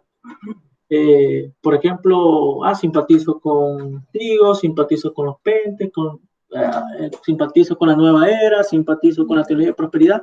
Tiene que ver con esto de simpatizar con las personas, con cualquier movimiento. Pero a esto se le podríamos llamar, si le podríamos llamar en este sentido, ciertamente es engaño, así le llaman las escrituras, engaño. Y Pablo dijo que no debíamos ignorar las maquinaciones de Satanás, pues puede ganar ventaja alguna sobre incluso los mismos cristianos. Y qué importante esto, hermano, porque 2 Corintios 2:11 nos dice, Pablo dice, no ignoramos sus maquinaciones, dice. Hermano, A lo largo de los siglos, Satanás ha estado obrando, engañando, mintiendo. Sus colaboradores más cercanos son los seres humanos que desprecian el señorío. No es de extrañar, por tanto, que detrás de todo este movimiento contra el matrimonio, contra la familia, en el uso de la neutralidad, el intervencionismo, la autoridad de Dios, en la educación, la salud, ahí no solamente está el hombre, hermanos.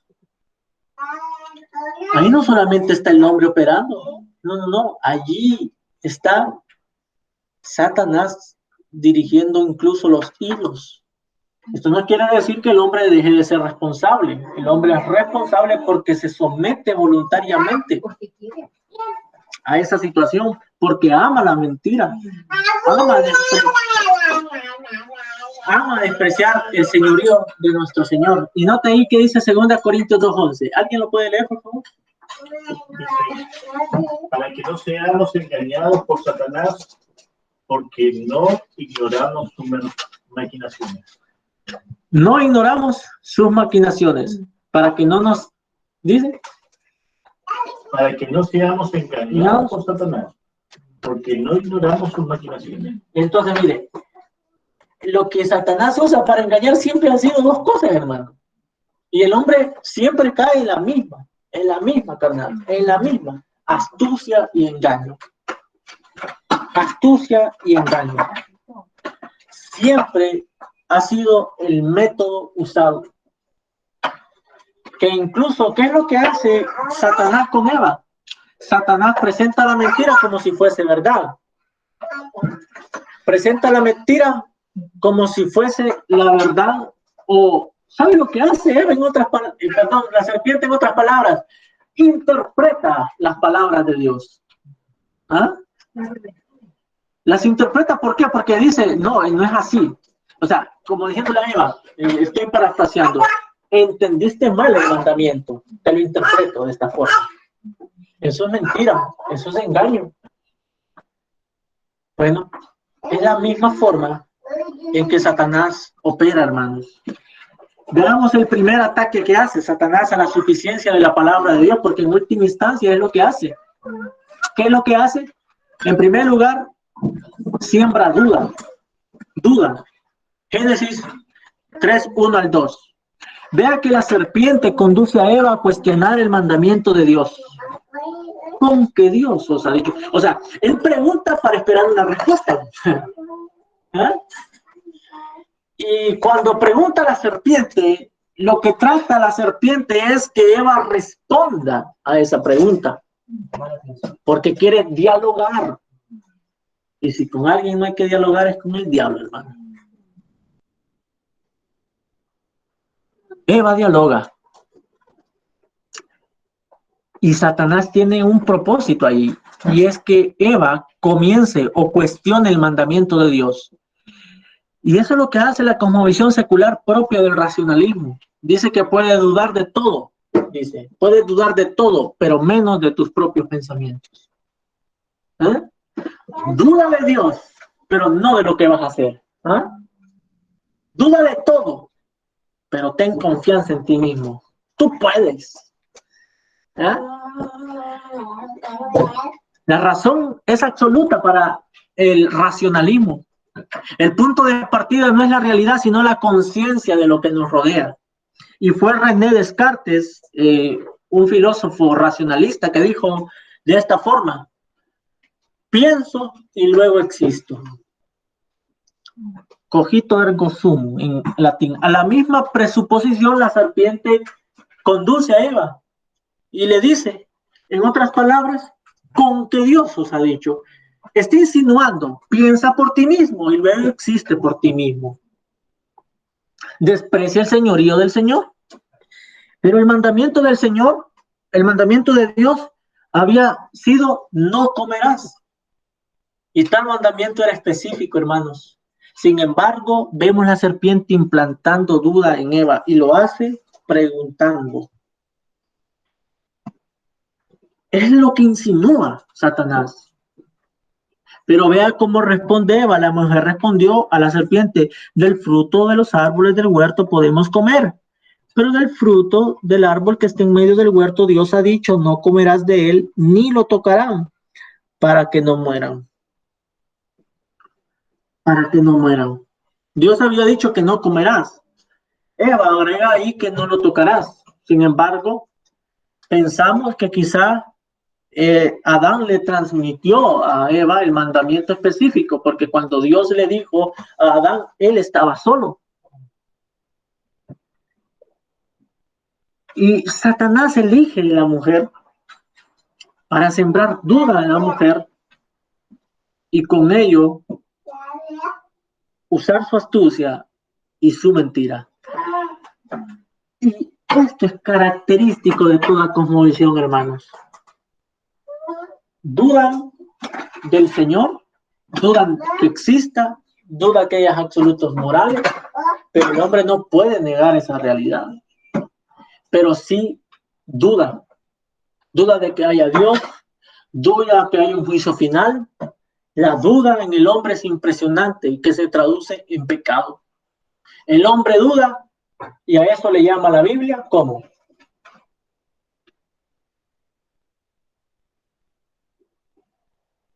Tardos de corazón. No a ustedes, sino a los discípulos. Le dijo el Señor. Faltos de fe. ¿Ah? La duda, ¿no? Así le dijo el Señor.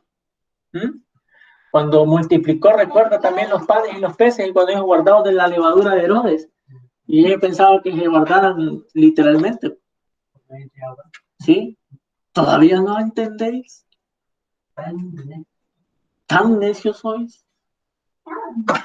Porque por la duda, hermano, y hermano, Dios no está puesto en duda. En estos momentos críticos, Dios no está puesto en juego acá. Dios no está puesto en duda. Dios es absoluto, soberano. Él tiene la supremacía sobre todo. ¿Ah? De hecho, lo que condena a gente es porque no cree en las promesas de Dios, las pone en duda. Las pone en duda. Y ahí está. Y también es característico de nosotros los creyentes en nuestro pecado. Muchas veces dudamos del poder de Dios. Quizás no lo digamos con palabras, pero sí en acciones. Dudamos de la providencia del Señor. Dudamos de su soberanía. Bueno, eso es propio del pecado, hermanos. Porque si dudamos, ciertamente es tal como lo hicieron los discípulos, faltos de fe. Y sin fe es imposible agradar a Dios. Nota entonces que Satanás siembra la duda, insinúa, engaña con la mentira. Y con ello, Satanás primero siembra la duda. ¿Y qué es lo primero que ataca a Satanás, hermanos? Satanás, la mente, porque está pensando, ¿verdad? Está interactuando con la persona. Pero vea que quien fue atacado, en primer lugar, en cuanto al orden de Dios, fue la familia. ¿No es cierto? Pues la familia fue atacada ahí. Y en este caso fue la mujer atacada. Eso pasa hoy en día también. La familia está siendo atacada. Y es ciertamente por esa misma serpiente. Apocalipsis 20 dice la serpiente antigua. Serpiente antigua. Y tan antigua que es que sabe muchas mañas. Para engañar, que el Señor da una afirmación tan precisa, incluso si es posible aún a los escogidos. Terrible. Hermano, ninguno de nosotros es más astuto que este ser perverso. Ninguno de nosotros tiene la sabiduría propia para resistir a este maligno. Solamente con la ayuda del Señor, hermanos. Ciertamente, solamente con la ayuda del Señor. Someteos a Dios, resistid al diablo y Él huirá de vosotros. Note primero, someteos a Dios. ¿Ah? Entonces, la resistencia a este enemigo, a esta serpiente antigua, va a ser en concordancia el sometimiento al señorío de Dios. Segundo, vea, Satanás ataca otra vez la suficiencia de la palabra de Dios diciendo a la mujer, no morirán. No morirán. No morirán. Pero note, hermanos, que la expresión no morirán En el original hebreo se encuentra en plural. Es decir, la serpiente dirige su mentira a la familia, tanto a Eva como a Adán. O sea, no dice no morirá. No, dice no morirán en plural, incluyendo a Adán y Eva. Entonces el propósito de la serpiente era no solamente hacer caer a Eva, sino también que Adán cayera. Tan astuta la serpiente antigua. No morirán. En otras palabras, la falsa promesa no es solamente para Eva, sino que insinúa que también es para Adán. Y el propósito de la serpiente es extraviar los sentidos de Eva de la obediencia de Dios. Y para ello, después de intentar con el dardo de la duda, con palabras mentirosas, ahora utiliza la mentira, pero desnuda. O sea, primero camufló, aunque Dios os ha dicho, ciertamente Dios había hablado, pero camufló la mentira con astucia. Pero en este versículo 3 y 4, Satanás ya no tiene remedio en decir mentira, sino que dice la mentira abiertamente, desnudamente, diciendo no morirán. Y Pablo, amados hermanos, temía por los corintios para que su sincera fidelidad a Cristo no fuese extraviada como ocurrió con Eva. Ahí en 2 Corintios 11:3. Notemos, hermanos.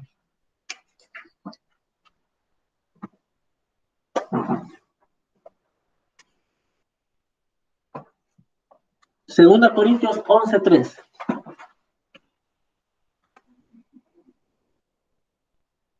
¿Alguien lo puede decir? Pero tengo que, de algún modo, así como el Ofidio, La serpiente, sí.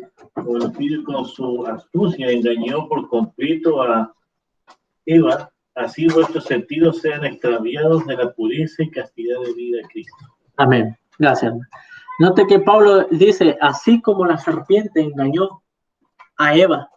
Entonces el apóstol aquí utiliza la palabra sentido, que ciertamente tiene que ver con la mente, con el pensamiento, con la intención.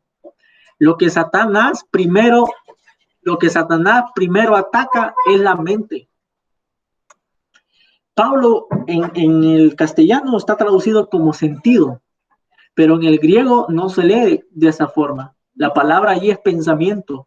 Que vuestros pensamientos, que vuestra razón, que vuestra intención, que vuestra mente sea extraviada, que sea corrompida. Eso es lo que hizo Satanás. Atacó la mente de Eva. Atacó la mente de Eva. Atacó los pensamientos de Eva. Los engaños de Satanás, hermanos, fueron precisos en ese momento. Y en Apocalipsis 23 se describe a Satanás operando de forma mundial. ¿Cómo se le describe a Satanás en Apocalipsis 23? ¿Alguien recuerda?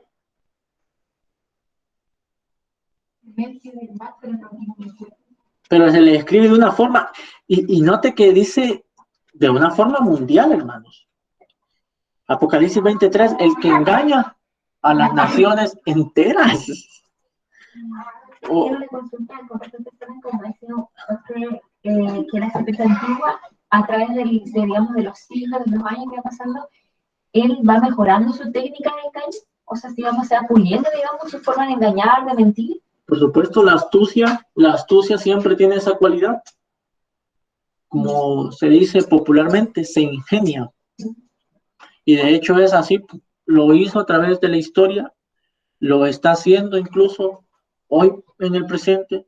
Satanás opera engañando. Y Apocalipsis 23 establece que él engaña a todas las naciones. El asunto es que él usa lo mismo, astucia y mentira. Pero el asunto es que se ve tan como verdad, se ve tan real, se ve tan verdadero, que al final se traducen en muerte, hermanos, en muerte. Satanás, tercero, ataca la suficiencia de la palabra de Dios, prometiendo redención. Note, primero siembra la duda. Segundo, Satanás, ¿qué es lo que hace? Ataca la suficiencia de Dios diciendo no morirán. Está llamando a Dios mentiroso. Y en tercero, Satanás ataca la suficiencia de las Escrituras, prometiendo redención. Génesis 3.5. ¿Alguien lee Génesis 3.5?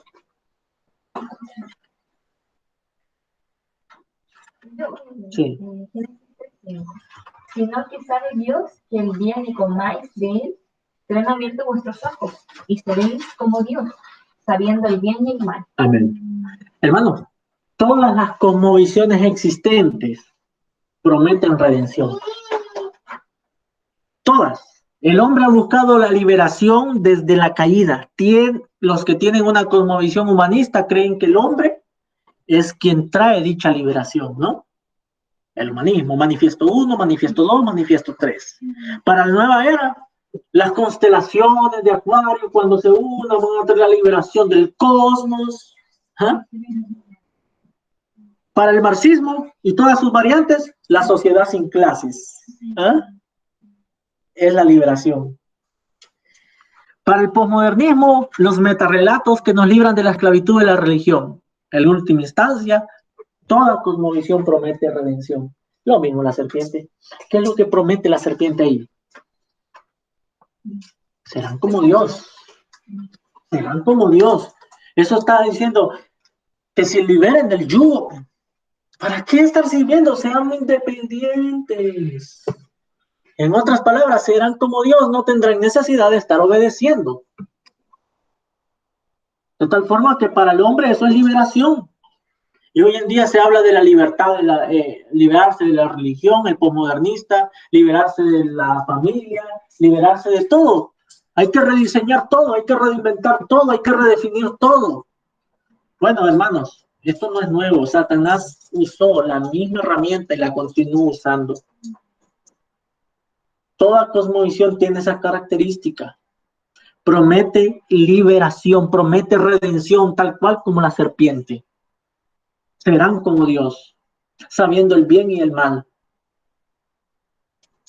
Incluso los llamados cristianos son expertos en levantar mesías en tiempos de crisis, buscando la solución en algo o en alguien en momentos angustiosos y no en Cristo. Y a veces se excusan en que Cristo obra por medio de ellos. Sin embargo, en la práctica no hay nada de Cristo en los supuestos mesías. No importan si sean políticos, sociales, culturales. Toda cosmovisión que promete redención sin Cristo miente. Miente. Como verdaderos hijos legítimos de la serpiente, hermanos. No importa quién sea, hermanos. Puede citar incluso a Dios, como lo hizo la serpiente. Pero si promete redención sin Cristo, es del mismo diablo. Es una cosmovisión que va en contra de la palabra del Señor. Ejemplo de esto fue lo que escribieron ciertos pastores en tiempo de levantamiento del partido nazi en Alemania en mayo de 1993. Escribieron, mire qué dijeron estos pastores. Cuando se levantó el partido nazi, dicen, escribieron ellos, un movimiento nacional poderoso ha cautivado y levantado a nuestro pueblo alemán. Una transformación completa del Reich. La nación se está llevando a cabo en nuestra nación alemana recién despierta. A esta coyuntura histórica decimos, un agradecido sí, Dios nos la ha dado, a Él sea la gloria. ¿Qué le parece? ¿Qué le parece esta declaración? Pastores cristianos, entre comillas, del entonces, cuando aquel imperio totalitario se estaba levantando, a Dios sea la gloria, Dios lo ha hecho. Amados hermanos, Dios nos libre de levantar mesías en tiempos de crisis. Porque en última instancia no estaríamos glorificando a Dios. En palabras decimos, quizá nuestra esperanza en Dios, pero en la práctica la esperanza está en lo que otros hacen y en lo que nosotros podemos hacer. No, mis hermanos. La esperanza solamente es Cristo. Toda religión, toda cosmovisión que promete redención, liberación sin Cristo es falsa, hermanos. Falsa. No importa de dónde sea que provenga. Llegamos hasta aquí, hermanos. Amén. Continuaremos desarrollando el tema.